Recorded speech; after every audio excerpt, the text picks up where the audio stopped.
دوستو supreme court میں اختیارات کی جنگ شدت اختیار کر گئی ہے۔ جس دن جسٹس امین الدین خان کو آئینی بینچ کا سربراہ بنایا گیا تھا، اس وقت آپ کو میں نے بتایا تھا کہ یہ چیف جسٹس کے اوپر سپر چیف جسٹس ہیں اور اصل میں اختیارات انہی کے پاس ہوں گے، لیکن نام کے ساتھ چیف جو ہے وہ جسٹس یحییٰ آفریدی نام صاحب کے ساتھ آئے گا۔ لیکن اب نون لیگ کیسے یتیم ہو چکی ہے اور ان کو کیسے بڑی شکست کا سامنا کرنا پڑ رہا ہے، اور چیف جسٹس یحییٰ آفریدی صاحب نے کیا احکامات جاری کیے ہیں، ایک چیز اس ویڈیو میں ڈسکس کریں گے، اور ساتھ میں آپ کو یہ بھی بتائیں گے کہ آئینی بینچ کے سربراہ نے کچھ ایسے مقدمات جو ہیں وہ سماعت کے لیے مقرر کیے ہیں جس پہ شاید آپ کو ہنسی بھی آئے گی اور شاید رونا بھی آئے کہ ہمارا جو عدالتی سسٹم ہے وہ کیسے کام کرتا ہے، اور اس کے اوپر اب جو کیسز یا جیسے یہ آئینی بینچ کیس سنے گا اس میں حکومت کی کتنی مداخلت ہے، اس کا اندازہ بھی آپ کو اسی بات سے ہو جائے گا۔ آپ ہمارے چینل کو سبسکرائب کر لیں، بیل آئیکن کو پریس کر لیں، اور سب سے امپورٹنٹ چیز آپ کی اوپینین ہوتی ہے وہ آپ نے لازمی لکھنی ہے۔ دوستو اگر ہم بات کریں چیف جسٹس یحییٰ آفریدی صاحب کی، تو اس بات میں بھی کوئی شک نہیں ہے کہ 26ویں آئینی ترمیم کے سب سے پہلے بینیفیشری چیف جسٹس یحییٰ آفریدی خود تھے، کیونکہ اگر وہ 26ویں آئینی ترمیم کے خلاف جسٹس منصور علی شاہ اور جسٹس منیب اختر کا جو ججز کمیٹی تھی جو پریکٹس اینڈ پروسیجر ایکٹ کے تحت کام کرتی ہے وہ مان لیتے اور اس کے بعد 26ویں آئینی ترمیم پہ فل کورٹ بلا لیتے، تو شاید آج ان حالات کا سامنا نہیں کرنا پڑتا۔ لیکن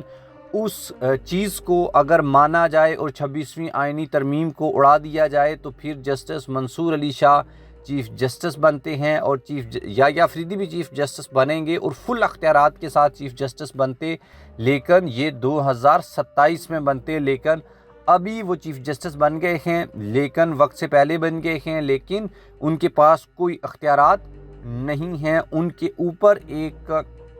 جسٹس ہیں جسٹس امین الدین خان جو اصل میں اختیارات کے حامل جسٹس ہیں، اور انہیں سپر چیف جسٹس بھی کہا جاتا ہے، کیونکہ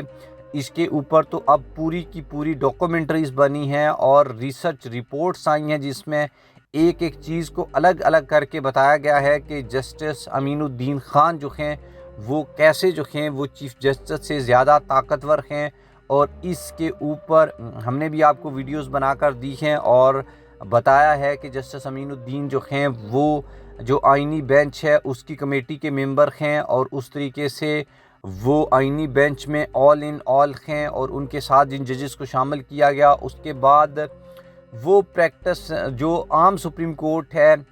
یعنی جو یحییٰ آفریدی صاحب والی سپریم کورٹ ہے، تو وہ اس پریکٹس اینڈ پروسیجر کمیٹی کے بھی ممبر ہیں۔ مطلب یہ کہ سپریم کورٹ میں جو جسٹس یحییٰ آفریدی چیف جسٹس ہیں جو وہ اور جسٹس منصور علی شاہ اور باقی ججز جو 9 ججز ہیں وہ جو کیسز سنیں گے، وہ کون سا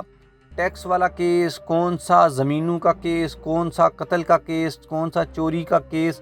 پہلے لگانا ہے چیف جسٹس یحییٰ آفریدی اور جسٹس منصور کو، اس میں جسٹس امین الدین خان شامل ہیں۔ لیکن آئینی جو بینچ ہے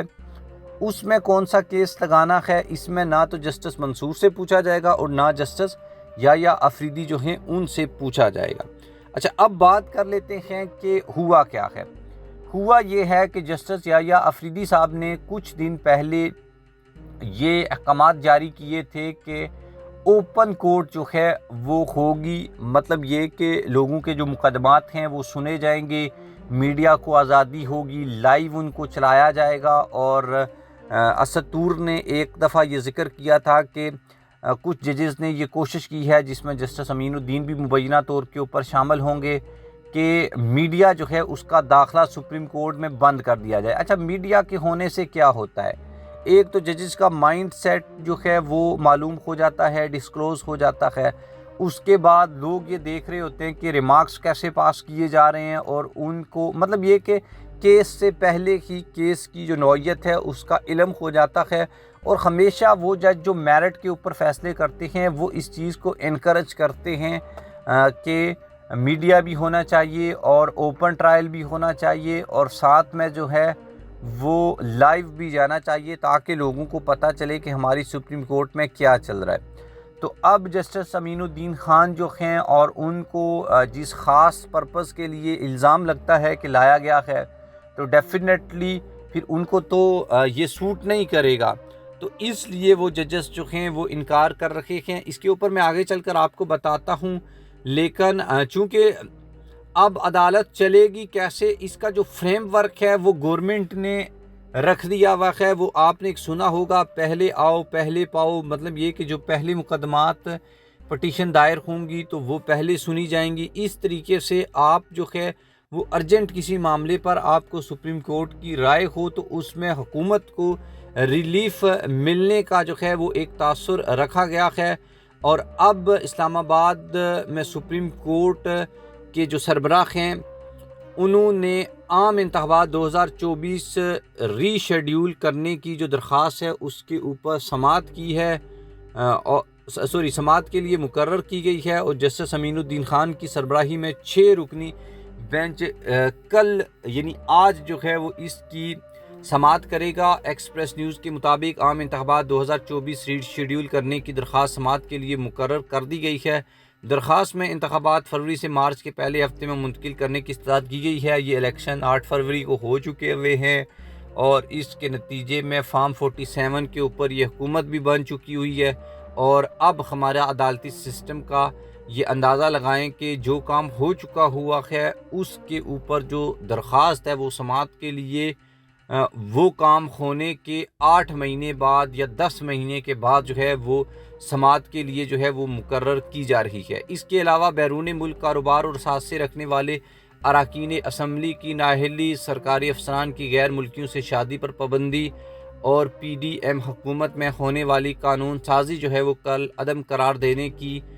جو درخواست ہے اس کو بھی سماعت کے لیے مقرر کیا گیا ہے۔ اب